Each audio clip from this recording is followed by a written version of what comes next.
Hello everyone, Clark the Geek here, and welcome back to another Bond ranking. Today I'm going to be continuing the, tradition of ranking every Bond actor's films. I did Connery, I did Daniel Craig, I'll do the others now. So today, we're going to be doing my favourite Bond, Roger Moore. Now Roger Moore, as I've said, is my favourite James Bond. I know he gets a lot of flack, I know people say he's too goofy, you can't take him seriously. I personally don't agree. I mean, he was my first Bond, so there is a bit of affinity there. Moonraker was the first Bond film that I watched, but I think he ticks every box. For one, I don't think he gives a bad performance in any of his films. And two, I think he just ticks every box. He's funny, he's suave, he's gritty when needs be, he's emotional and humane when needs be. He ticks every box for me. Let's get into it. So in last place, at number 7, is A View to a Kill, his final film. And I didn't want to put this last because, well, it was the second film that I ever watched. And I do have a bit of a soft spot for it, and I'm not going to lie, but this film is such a mixed bag. There's some brilliant stuff and some terrible stuff. Okay, talking about the good first. Christopher Walken and Grace Jones are a fantastic villain duo as Zoran and Mayday. They are brilliant. Roger Moore, we'll get onto his age in a minute, but he's still fun to watch in this film. The Duran Duran song and John Barry's score are impeccable. The Golden Gate Bridge fight at the end is brilliant. Patrick Macnee in this film, I love him as Tibbet, is Bond's ally. I love him. But then you have some not so good stuff. Like the action, for the most part, is very, very poor. The amount of stunt doubles they use for Roger Moore is quite distracting. Tanya Roberts, I don't think, is amazing as Stacey Sutton. And speaking of Roger Moore's age, I don't mind that he's, in his, I don't think he's about 57 here. That's not the problem. The problem is, I don't know what they want to go for. Do they want to go for like an ageing spy or business as usual? And it's like there's so many conflicting things in the film where those philosophies sort of clash with each other. And I just don't know what they want to go for. This film is such a mixed bag. It's so like polar opposite. The good and the bad cancel each other out. So I give it a 5 out of 10. And it kind of has to be at the bottom, unfortunately. Even though, as I say, I have a soft spot for it. At number 6, we have The Man with the Golden Gun, Roger's second film. And this film is a bit of a guilty pleasure, a bit like Diamonds Are Forever. It's quite poor, but I do have fun with it. Okay, let's start with the great. Christopher Lee as Scaramanga is a top-tier Bond villain, as is Nick Nack, his henchman. They are incredible, I love them. Roger is very good. It's probably his weakest performance in my opinion, but he's still good. I like the darker side of him, but I think it does feel a bit too much like Connery, and I think later films play to Moore's strengths better. I also kind of like the song. It's very unsubtle, but it is funny. And a lot of this film is quite poor, but I enjoy, Sheriff Pepper, what he's doing here, I don't know, but he's fun. Britt Ekland's Mary Goodnight, she's pretty hopeless, but again, she's funny. Maud Adams' character's a bit odd. She's an odd one. She's a bit misjudged, but she does give a really good performance, though. Also, this film's a bit tacky in places, a bit like Diamonds Are Forever. The action is quite poor.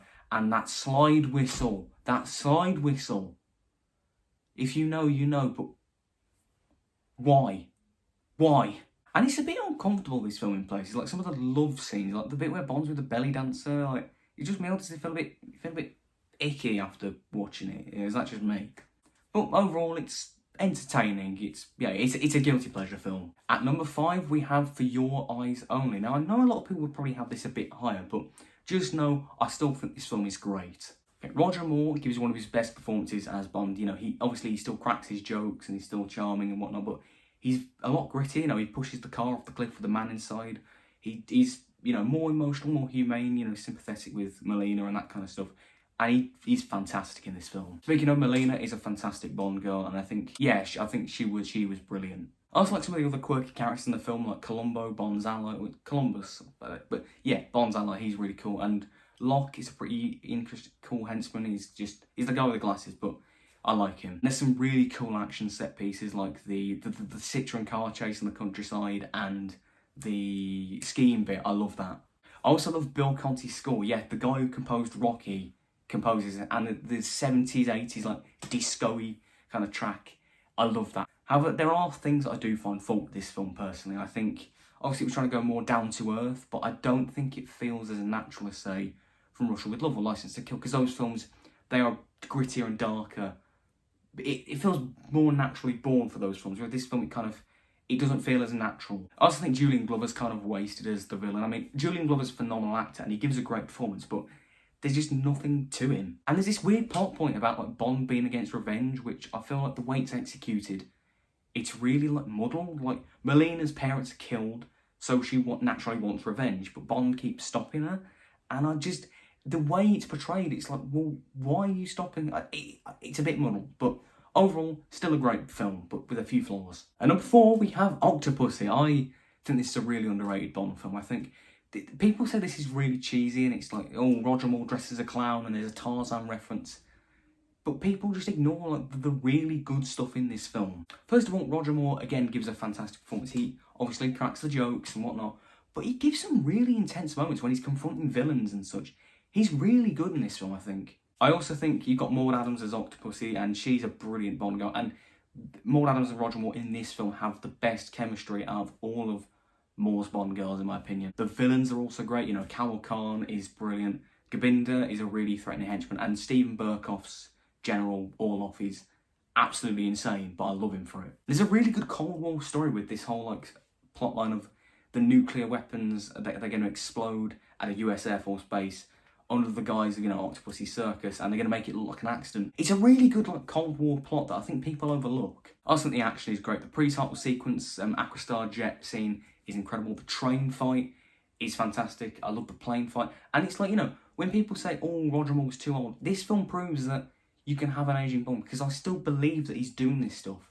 And it's tailored to Roger's, you know, age at this point. And I think it just works really well. There are obviously problems with the film. I think some of the humour is hit and miss, and the plot can be a bit too convoluted at times. But I still think it's really good and really underrated. At number 3, Moonraker, my first Bond film. I don't care, right? I know in my review a lot of people disagreed, and that's obviously fine, but I don't care. I love this film so much. You know, I know Bond in space is mad, but I love it. And honestly, I think the way it's executed, I think they sell it. A lot of, you know, some of the Bond films, like Diamonds Are Forever or Die Another Day, it's like the tone which is too cheesy and it can rub people the wrong way. I think here it's not like the content of it, you know, Bond in space, but the way they do it, the actors and the directors and the production designers, they're all committed to it. They're all selling it, in my opinion. I think that's what makes it work here. Roger Moore is fantastic. He looks like he's having fun in this film, and he's brilliant. Holly Goodhead is a brilliant Bond girl, and I think there's a really great like character stuff with her and Bond. I think their dynamic is really good. Drax is a great villain. He's one of the best like megalomaniac kind of villains, and I loved seeing Jaws again from Spy Love Me. Not as good here, and the way that the romance is portrayed feels a bit cliche, but I love the fact that he's still here. But yeah, I think it is way more than just Bond in space. You know, I love the stuff in Venice. I love the Rio stuff. I love the pre-title. That pre-title sequence is amazing. You know, the stunts. This film is just an absolute blast for me. I don't care. I love it. In second place, Live and Let Die. Right, Live and Let Die, an iconic film, definitely. And the reason it's not like a 10 out of 10 at number 1, okay, I want to address this. There are certain things in this film which haven't aged particularly well, mainly the blaxploitation stuff and the bit where Bond tricks Solitaire into sleeping with him. They're a bit dodgy, yes, and I think you have to still recognise them. However, when everything else in the film is at such a high standard, it doesn't affect my enjoyment massively, in my opinion. Roger Moore is brilliant in his debut, and it's one of the best Bond debuts. He really gives some new life into a franchise that was starting to get a bit stale and a bit stagnant. Jane Seymour Solitaire is a fantastic Bond girl, and she's really interesting. Kananga, played by the late great Yaphet Kotto, he's an incredible villain. He's got the physical prowess, he's got the charm, he's got the anger. He's brilliant. He's one of my favourite Bond villains. And the henchmen are fantastic. Teehee with his, you know, his mechanical hand, I think he's really good. Baron Samedi is he just pops up now and again, but I love him all for it.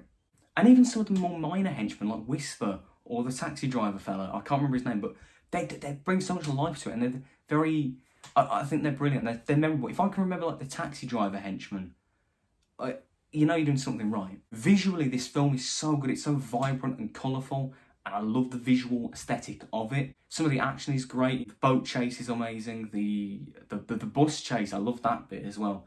Got some brilliant action stuff. I also like Sheriff Pepper. I'm not gonna lie, I do like him. The score is pretty good. I like it. But it's by George Martin, you know, the 5th Beatle. And also, speaking of the Beatles, Paul McCartney's song is one of the best songs in the franchise. And this is just a cracking film, but not my number 1. And at number 1, the best Bond film, in my opinion, the spy who loved me. Now look, I get opinions are opinions, and you know, I agree that not everybody's going to say this is their number one. Of course not. I get that. But I don't see how anybody could actively hate this film. Because, I mean, personally for me, I can't complain at all. Like, it's damn near perfect. Roger Moore gives his finest performance as Bond. He strikes the perfect balance between jovial and serious. You fully believe him as a spy. Anya Amasova, played by Barbara Bach, is fantastic, and I love the dynamic between them and Bond. It's the way that their stories intertwine. It's fantastically done. Stromberg is a decent villain, not the best, but I still like him, and Kurt Jurgens is very good. And Richard Killsjaws is the best henchman in the series, in my opinion. I think, like, he's honestly really unsettling in this. As well as that, it's got the best pre-title sequence, in my opinion. It's got the best song of the series. The globetrotting stuff in Egypt and Italy leads to some brilliant action. The car chase, the Lotus chase in Italy, fantastic. The tanker bit at the end, you know, the massive tanker shootout, I adore that. There's literally nothing that I can fault with this film. It's just, well, nobody did it better. And that's my list. Hope you enjoyed it. How would you rank the Roger Moore Bond films? What do you think? If you like him, if you don't like him, which I know some of you don't. Well, you know, I mean, as I say, you don't have to agree, but you can enjoy it. Be sure to like and subscribe, click the bell so you don't miss a thing, comment below all your thoughts and whatnot, and it's Clack of the Geek, signing out.